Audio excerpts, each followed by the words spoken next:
अरे ड्राइवर साहब, गाड़ी हटाओ, जाने के लिए रास्ता नहीं है। अरे ठहरो, पेट में नाश्ता नहीं है, नाश्ता करेंगे, आराम करेंगे, फिर हटाएंगे। कमाल आदमियों का है। अरे लल्लू पंजू यूनियन का लीडर बन जाता है, तू क्यों नहीं बन सकता? अरे वो इतना आसान नहीं है, उसके लिए तो बहुत चालू आदमी चाहिए। एक तरफ तो प्यार से मजदूरों को पटाना चाहिए, दूसरी तरफ फैक्ट्री की मालकन को प्यार में फंसाना चाहिए। इसके लिए पढ़े लिखे की जरूरत है, और अपन तो अंगूठा चाप है। अरे वो कौन सी बड़ी बात है, ऐसी लड़की तो कोई भी फंसा सकता है। ये तो अमेरिका से आई है और वहाँ की लड़कियां बहुत होशियार होती हैं।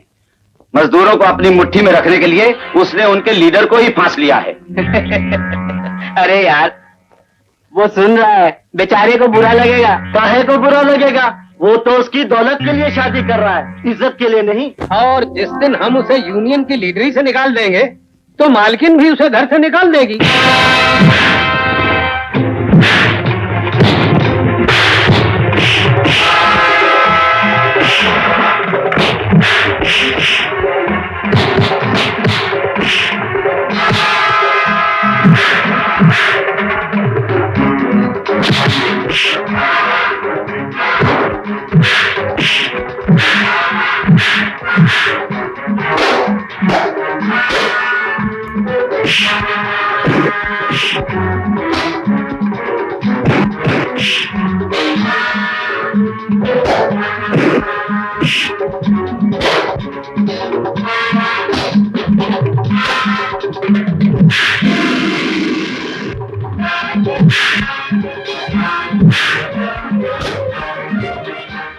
अरे क्या हो रहा है?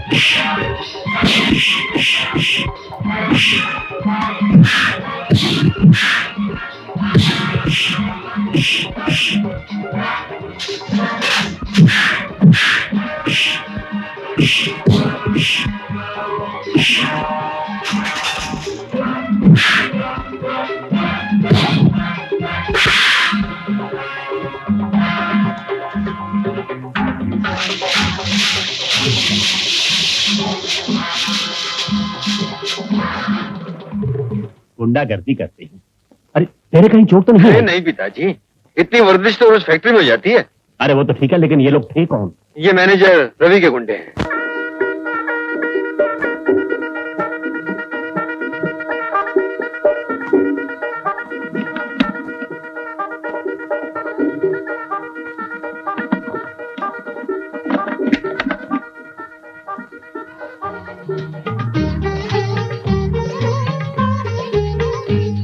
मालकिन,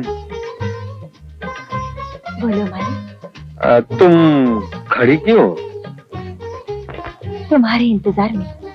इंतजार तो खत्म हो गया। हाँ। तो फिर बैठो ना। कहाँ? पलंग पर, और कहाँ? ले चलो। हरिओम। शाबाश।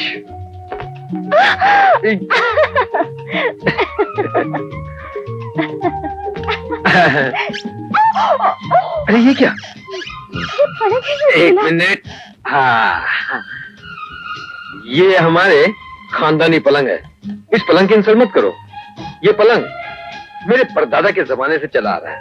मेरे परदादा के यहाँ इसी पलंग पर मेरे दादा पैदा हुए, जो बहुत शरीफ और ईमानदार आदमी थे। और मेरे दादा के यहाँ इसी पलंग पर मेरे पिताजी पैदा हुए, जिनकी ईमानदारी की कसमें लोग खाते हैं। और मेरे पिताजी के यहाँ इसी पलंग पर मैं पैदा हुआ। एक मिनट। मेरे पिताजी के यहाँ इसी पलंग पर मैं पैदा हुआ, जिसके प्यार की कसम तुम खाती हो। और मैं चाहता हूँ, नहीं, मेरे पिताजी चाहते हैं कि हम भी इसी पलंग पर सोएं, ताकि हमारी औलाद भी शरीफ और ईमानदार हो। शरीफ और ईमानदार हो। और जब हमारे बेटे की शादी होगी ना, तो उसकी शादी में हम दहेज में देंगे इस पलंग को। हाँ, ताकि आती दुनिया तक ये सिलसिला जारी रहे। अरे फिर ठीक है, लेकिन ये झूलता है तो मुझे चक्कर आता है। चक्कर आता है? हाँ। क्यों? हाँ, बचपन से मुझे झूले में बैठने से चक्कर आने लगते हैं। ये काम करें, हम तकिया लेकर जमीन पे सो जाएं? सो तो सकते हैं, लेकिन औलाद का क्या होगा? ये पलंग बहुत लकी है। लकी है। हाँ, लकी तो है। लो, बिजली भी चली गई। क्या टाइमिंग है।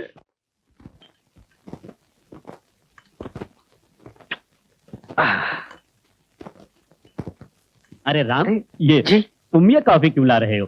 तुम्हारी माँ कहाँ है? खैर कोई बात नहीं, चलेगा, मुझे आज ड्यूटी पे भी जल्दी जाना है। ये आपके लिए नहीं है, सीता के लिए है। क्या? सीता के लिए तुम कॉफी बनाकर ले जा रहे हो? शर्म नहीं आती तुम्हें? पहले ही दिन से बीवी की गुलामी शुरू कर दी। कॉफी बनानी मुझे आती है, इसमें गुलामी की क्या बात है? बिल्कुल गुलामी की बात है। अगर तुम ये हरकतें शुरू कर दोगे तो कल से तुम्हारी माँ मुझसे कहेगी कि मेरे लिए भी कॉफी बनाकर लाओ। मर्द को मर्द का काम करना चाहिए, औरतों का काम नहीं करना चाहिए। क्यों? क्यों नहीं करना चाहिए? बेटी, ये अच्छा नहीं लगता। एक पति अपनी पत्नी के लिए सुबह ही सुबह उठकर कॉफी बनाए, ये काम तो पत्नी का है। शादी के बंधनों में बंधकर पति पत्नी एक हो जाते हैं। अगर पति ने वो काम कर दिया जो पत्नी को नहीं आता, इसमें बुराई क्या है? अब मैं तुम्हें कैसे समझाऊं बेटी? जो औरत चूल्हा जलाना या कॉफी बनाना नहीं जानती, वो अपने पतिव्रता धर्म का अपमान करती है। मैंने चूल्हा जलाने या कॉफी बनाने के लिए आपके बेटे से शादी नहीं की। ये घर कोई घर है? ना हवा आने का रास्ता, ना जाने का। रात भर मच्छरों ने काट काट कर बुरा हाल कर दिया। ये एक मच्छरदानी खरीद कर नहीं ला सकते आप लोग? बस भी करो सीता, क्या कहे जा रही हो? ठीक ही तो कह रही हूँ। तुमने मच्छरों से बचने के लिए एक चादर दी, वो कितनी गंदी और बदबूदार थी, और ऊपर से तकिया, वो पत्थर की तरह सख्त। बड़े बाप की बेटी होकर इतना सब कुछ बर्दाश्त किया, अब और बर्दाश्त नहीं कर सकती। सुन लिया तुमने? पड़ गई कलेजे में ठंडक। मैंने उसी दिन कहा था कि महल की ईंट को झोपड़े की दीवार में मत लगाओ, वरना दीवार बैठ जाएगी। मगर तुमको भी यही जिद थी कि मुझे इसी लड़की को बहू बनाना है। अब संभाल लो अपनी इस मुसीबत को। पिताजी, आप बुजुर्ग हैं, मैं आपकी इज्जत करती हूँ, वरना मैं ऐसे जवाब देती कि आप जिंदगी भर याद रखती हैं।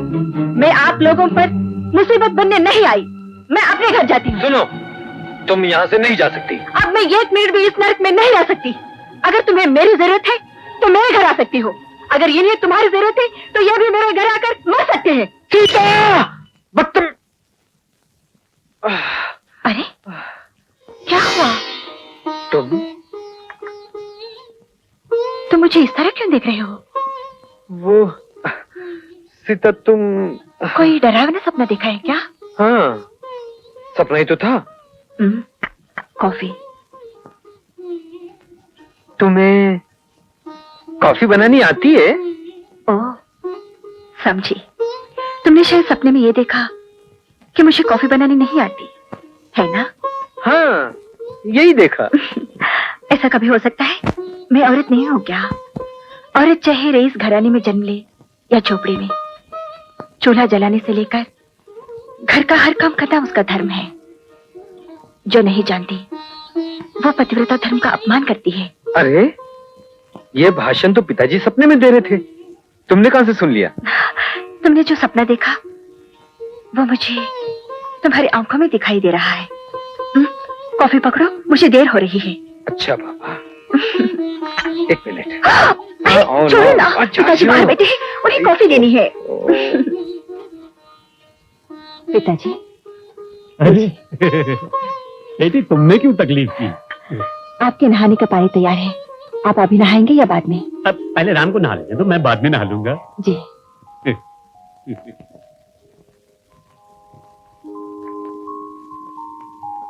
क्यों? क्या ख्याल है? किस बारे में? मेरी बहू के बारे में। उस दिन तो बड़ा लंबा चौड़ा भाषण झाड़ रहे थे कि जमाना बदल गया है, अमीर घराने की लड़की है, हमारे यहाँ कैसे रह सकती है, और पता नहीं कहाँ की ईंट कहाँ लग गई तो दीवार गिर जाएगी, वगैरह वगैरह वगैरह। अब क्या जवाब है तुम्हारे पास? अरे तू तो बेवकूफ है, बेवकूफ। तूने वो रेडियो देखा है? रेडियो जब नया नया होता है तो कितनी अच्छी तरह बजता है। थोड़े दिनों के बाद विविध भारती लगाओ तो सिलोन पकड़ लेता है, सिलोन लगाओ तो रूस पकड़ लेता है, और साथ में 2-4 और स्टेशन पकड़कर जोर जोर से शोर मचाना शुरू कर देता है। ये रेडियो भी अभी अभी नया है, इसलिए शराफत का स्टेशन पकड़ा हुआ है। थोड़े दिनों के बाद देखना तेरा चुंडा पकड़ेगी। तुम पुलिस वाले कभी किसी पे विश्वास नहीं करोगे। क्यों? तुम अभी का वाक्य लो। वो मेरे लिए कॉफी बनाकर लाई, बोलो हाँ। हाँ। तुम्हारे लिए नहीं लाई, बोलो ना। नहीं। बस यही गड़बड़ हो गई।